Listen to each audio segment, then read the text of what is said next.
Anime adalah animasi buatan Jepang yang kini berkembang menjadi bentuk budaya populer dengan basis penggemar yang cukup banyak. Anime tidak hanya dipandang sebagai sarana hiburan semata. Sebagian besar orang bahkan menganggap kartun tersebut sebagai tontonan sehari-hari lantaran cerita yang kerap menginspirasi. Jadi, kenapa anime ini menjadi terkenal di semua kalangan? Sejarah anime berawal dari Katsudo Sashin. Secara harfiah, Katsudo Sashin berarti gambar bergerak. Anime singkat berdurasi 3 detik ini dibuat tahun 1907, namun strip filmnya baru ditemukan kembali pada tahun 2005. Di dalamnya terdapat rentetan gambar anak laki-laki yang menulis, melepas topi, dan memberi hormat. Film anime pertama Jepang lahir satu dekade kemudian, ketika Oten Shimokawa menciptakan Imokawa Mukuzo Genkanban no Maki 1917. Meski durasi Imokawa Mukuzo Genkanban no Maki hanya 5 menit, proses pengerjaan film anime tersebut memakan waktu 6 bulan. Selain itu, anime ini masih berupa film bisu alias tidak bersuara. Di tengah-tengah camuk Perang Dunia Kedua, Michio Seo memproduksi film anime propaganda hasil adaptasi cerita legenda terkenal Jepang, Momotaro, berjudul Momotaro no Umiwashi 1943. Ini adalah film anime pertama dengan durasi lebih dari 30 menit. Sequelnya Momotaro Umi no Shinpei 1945 tercatat sebagai film anime perdana yang dapat disebut sebagai feature-length animated film karena berdurasi panjang, yaitu sekitar 72 menit. Setelah perang berakhir, perusahaan Toei Animation berdiri pada tahun 1948. Butuh waktu 10 tahun sampai akhirnya mereka mampu membuat film anime yang penuh warna dengan merilis Hakujaden 1958. Lalu pada tahun 1961, sosok yang sudah terkenal sebagai komikus atau mangaka, Osamu Tezuka, terjun ke industri anime dengan merintis Mushi Production.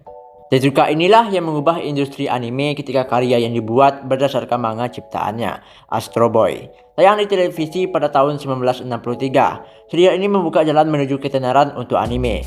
Astro Boy ini jadi animasi Jepang pertama yang suaranya diterjemahkan ke bahasa Inggris untuk ditayangkan di Amerika Serikat. Dan saat itu anime mulai berkembang karena ditambah dengan anime-anime mendunia seperti Naruto, Inuyasha, Tsubasa, Pokemon, One Piece, dan juga Spirited Away jagoan studio Ghibli yang bahkan memenangkan piala Oscar untuk animasi terbaik.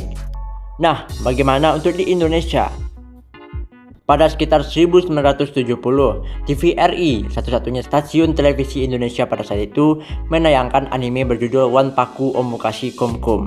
Wanpaku Omukashi Komkom menjadi serial anime pertama yang ditayangkan di Indonesia. Kemudian pada tahun 1991, stasiun televisi swasta pertama di Indonesia, RCTI, menayangkan serial anime berjudul Doraemon. Penayangan Doraemon melalui RCTI mendulang kesuksesan karena banyak digemari oleh anak-anak maupun orang dewasa. Seiring waktu berlalu, daftar anime yang masuk mulai terus bertambah. Setidaknya yang pernah menghiasi layar TV Indonesia setelahnya yakni Let's and Go, Chibi Maruko-chan, Hamtaro, P-Man, One Piece, Crayon Shinchan, Yu-Gi-Oh, dan Beyblade. Memasuki tahun 2010-an, anime mulai memudar di pertelevisian Indonesia. Beberapa angkat kaki dari stasiun TV karena mendapatkan teguran dari Komisi Penyiaran. Seiring waktu berlalu, anime mulai naik kembali dengan animasi-animasi yang lebih baik seperti karya-karya buatan Makoto Shinkai yang animasinya memanjakan mata. Nah, itu dia sejarah singkat anime nih. Anime juga terkenal karena banyaknya masyarakat yang menyukai anime-anime ini dari segi cerita, grafis, dan lain-lain. Ditambah dengan layanan streaming yang menyediakan anime. Nah, itu dia penjelasan tentang anime kenapa bisa berkembang. Jika masih ada yang kurang atau salah, silahkan komen. Oh ya, kalian bisa traktir gua lewat link deskripsi. Dan jika kalian suka video ini, jangan lupa like dan subscribe ya. Thank you.